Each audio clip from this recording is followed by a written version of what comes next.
Welcome to the Beverly Hills Plastic Surgery Podcast. This is very exciting today. We have Dr. Millicent Rovelo, of course. Of course. Good evening. We have a very special guest. We do. Dr. Rovelo. Yes. We have Fousey.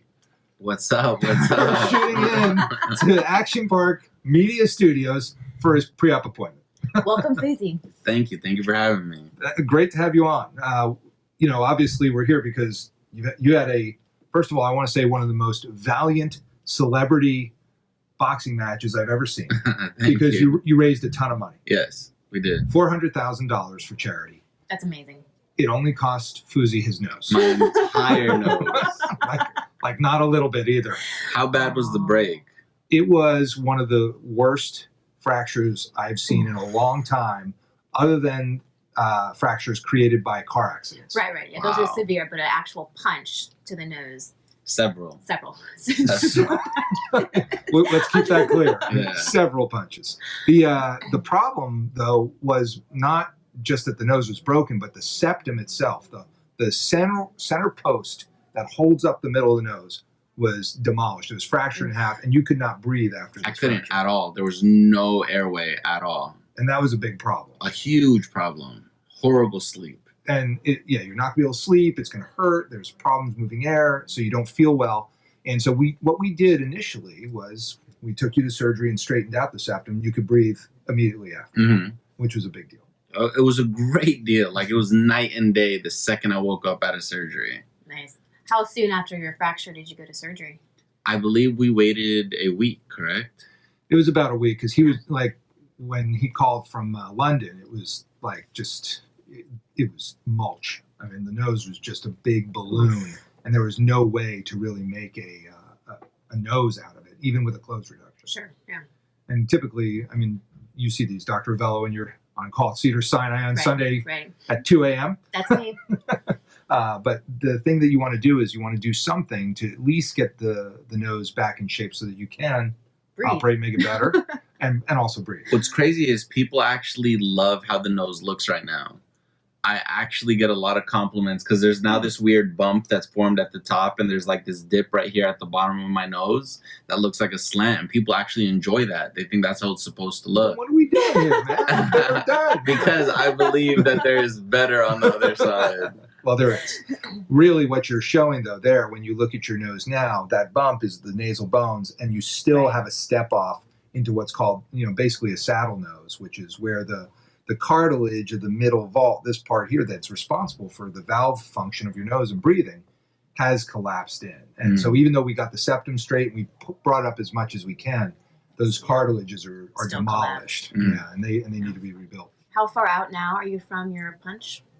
It was on September 29th of 2018. 2019, sorry. October, November. It's like 3.5 months or so. Yeah, it's about as early as we can to get in there because he was like, I want to do this as soon as we can.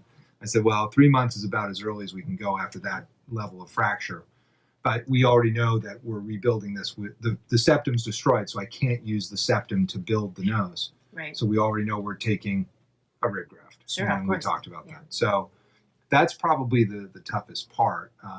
What do you know about the rib graft from what we've talked about and what you've read? I'm as ignorant to it as I can be to not scare myself.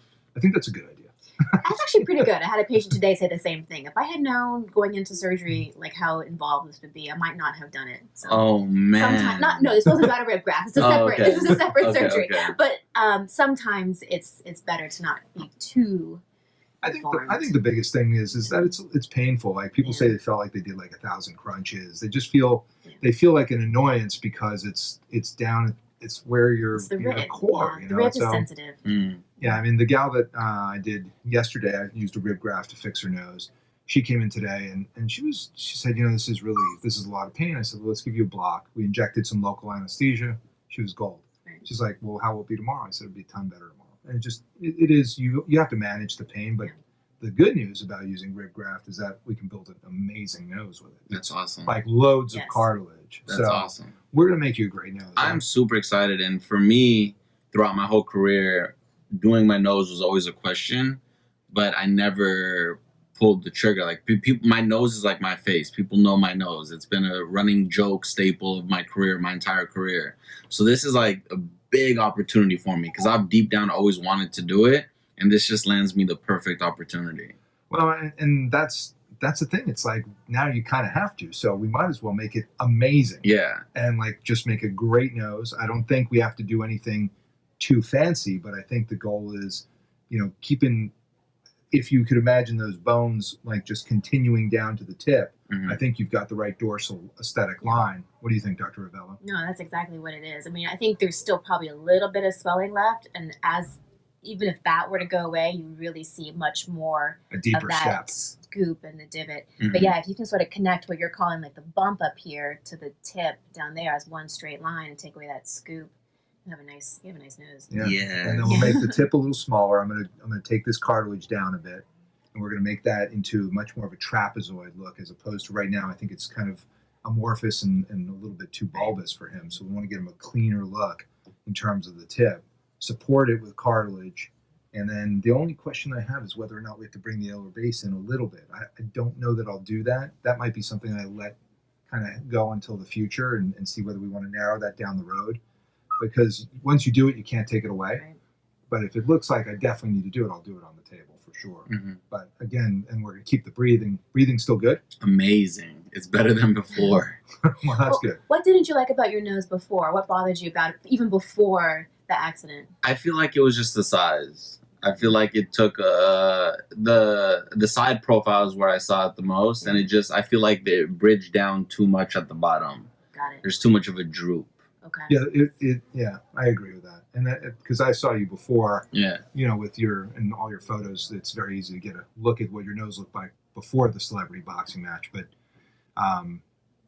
it was a dominant feature of your face. Yeah. And it takes away from your eyes. It takes away from your brow, and you got a good face. So getting the nose in proportion is going to just make you a better looking dude. So I'm very excited to hear that. So we're, I don't know what's wrong with that. I think that's all good. And I'm excited to prove everyone wrong because everyone's telling me that, like, I'm going to look crazy and it's going to look different. But I know once they see it, they're going to be like, oh, wow, I didn't even know you needed to do that. So it's one of those things. No, it's going to be good. Yeah. Well, it's just a different version. It's hard, because it's hard to know. I saw a patient today who she's this, trainer person and she looks amazing. But her nose is it's like the B- version of her nose.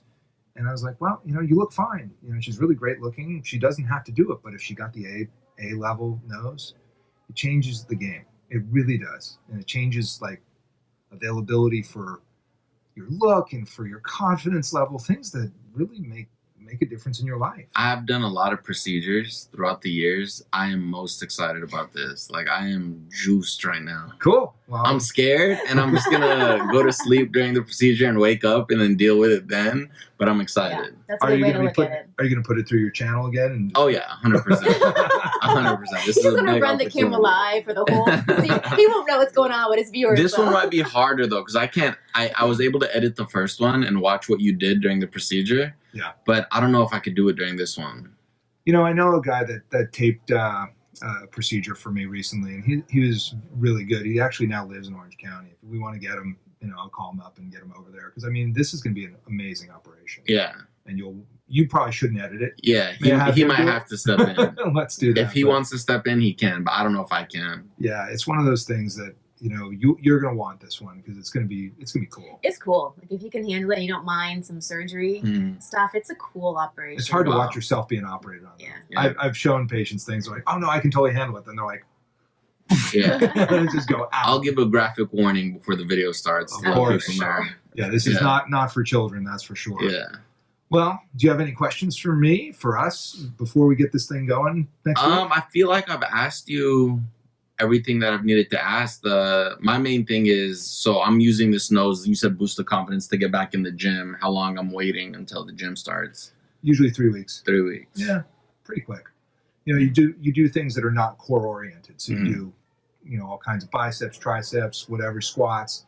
You can do all that stuff. But this part usually takes a little bit of time before you can get back on it. Okay. And when does the actual bandages come off? 1 week.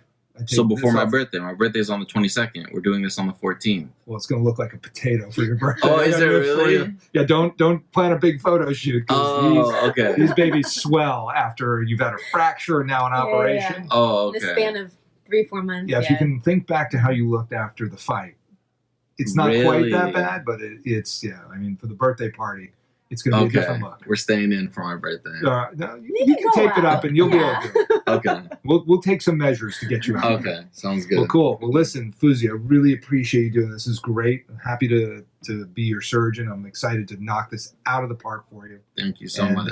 And you're a brave guy for telling everybody about it, because that's not. Of course. This is a very personal thing in my world, and not everybody's willing to share. So thank you for doing that. Thank you for having me. You bet. All right. And this is Dr. Rovelo. Do you have any other comments before we run off on No, this I'm one? excited to see your surgery. Thank It's you. going to be great. Thank you. Yeah. Well, this is the Beverly Hills Plastic Surgery Podcast coming to you from the 90210. Wow. Awesome, man. You guys got a nice operation. Thank you, man.